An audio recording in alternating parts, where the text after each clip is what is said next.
But first, speaking of Prime Ministers, is Anthony Albanese the most ignorant person to ever occupy the role of Australian Prime Minister, or is he simply the most arrogant? Ignorant or arrogant? Which is it? Have a listen to these comments made by your Prime Minister the other day to the BBC regarding the role, the sacred role, the precious role of our constitutional monarch. It's important that the sovereign stay distant from party political issues. But from my perspective, what I said is that I'd be very comfortable with the King expressing views about the importance of climate change. It is about the very survival of our way of life.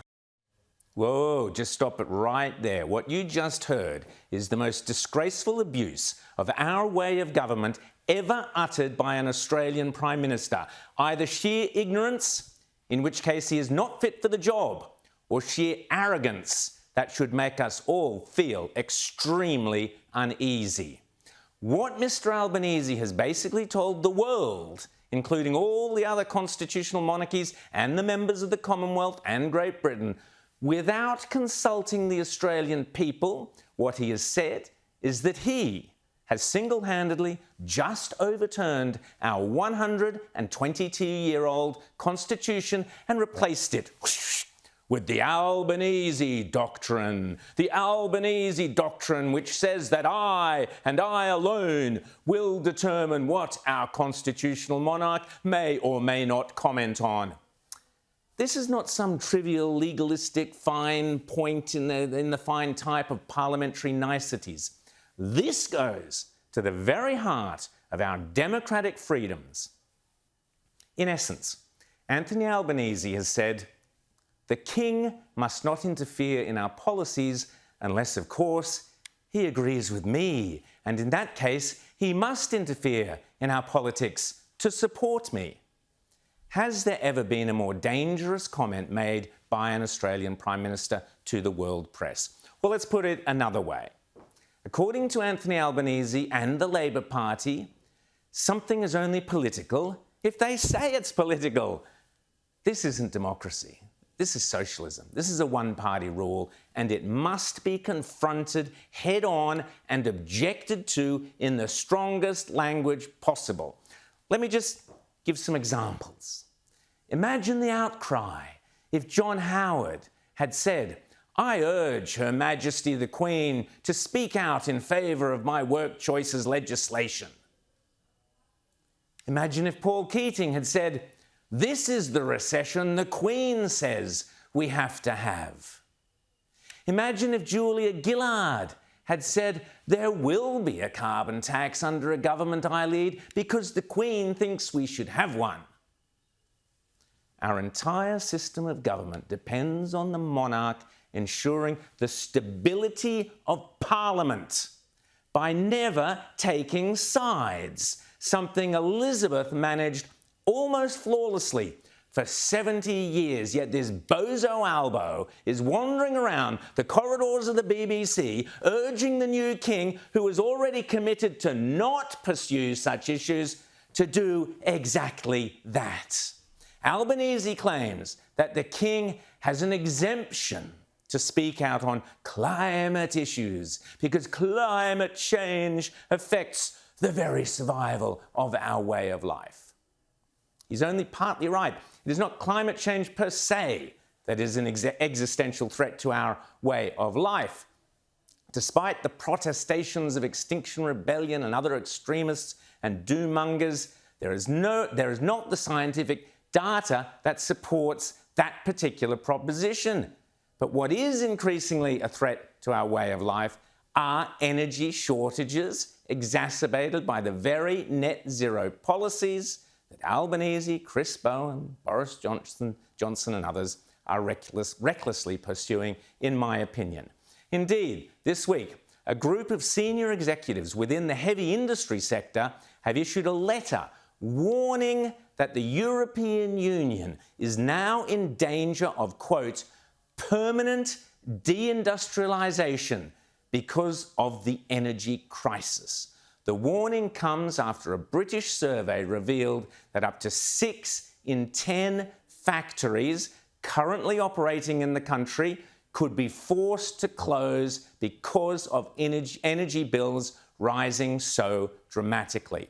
The same industry leaders have written to those clowns in charge of the EU that European heavy industry is in grave danger. And I quote, "We are deeply concerned that the winter ahead could deliver a decisive blow to many of our operations, and we call on EU and member state leaders to take emergency action to preserve their strategic electricity-intensive industries and prevent permanent job losses." And they go on, quote, "Producers face electricity and gas costs over 10 times higher than last year, far exceeding the sales price for their products." And it continues, quote, "We are deeply concerned that Europe faces a critical situation for the foreseeable future, with a perfect storm of sky-high electricity prices, no energy market liquidity due to insecure gas supplies,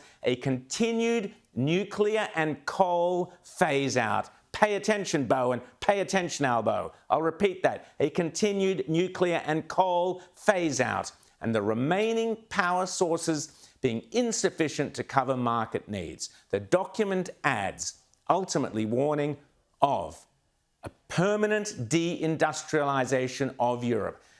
So, don't think for 1 second that climate change is not political. This winter is shaping up to be a disaster in Europe and in the UK. Imagine if people are dying because of energy shortages and there are riots or demonstrations over energy policies. The same policies that Prince Charles is instrumental in having brought about because of his repeated advocacy for climate action, the Great Reset, all of which leads to the deindustrialization of Europe and the UK. When the people are revolting against the king's policies, that is how traditionally monarchies get overthrown. Yet that is what Anthony Albanese was advocating. So, how to cope with soaring energy prices but retain a functioning industrialised economy is probably the single greatest political issue of the coming decades. It is beyond reprehensible that Anthony Albanese, a sworn Republican, by the way, now seeks to co-opt the new king to support his political climate agenda, showing a breathtaking disregard for our Constitution that he swore allegiance to. But am I the only person prepared to speak up to defend our democratic checks and balances? Where is the coalition? Where are the howls of outrage from the opposition to Albanese's remarks? Has anyone even seen Peter Dutton recently? This is no foolishness or magic. I am invisible.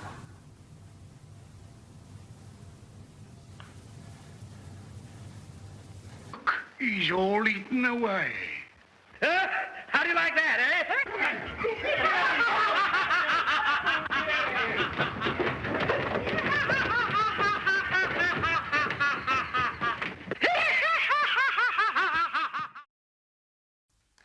Yes, the leader of the opposition unfortunately appears to be auditioning for a starring role as H.G. Wells's Invisible Man, successfully too. Are we completely insane? Australia is blessed with abundant fossil fuels and indeed nuclear energy if we so chose to use it.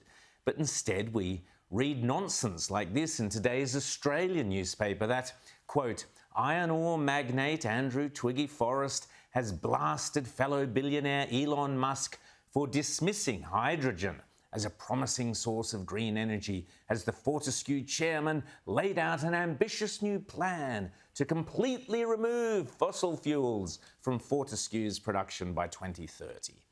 In New York City, quote, to tout his company's new $6.2 billion investment plan to fully replace diesel and gas with solar and wind energy within 8 years, Mr. Forrest took a swipe at Mr. Musk's disdain for green hydrogen, whose development Fortescue has advocated and invested heavily in. In fact, here on The World, according to Rowan Dean, we have exclusive footage of the new promotional film being shown to billionaire renewables hedge fund managers keen to save the planet by investing in the new super-duper, eco-friendly, most renewable source of energy ever, Twiggy Forrest's green hydrogen. With Twiggy Forrest, the man who dreamt it all up, looking more and more like Hollywood heartthrob Ryan Reynolds. Anything I see in my mind, I can create.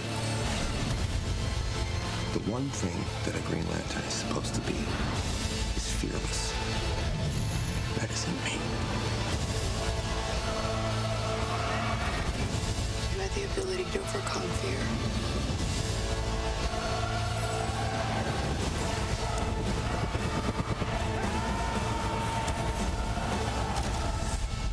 Wow. I know, right?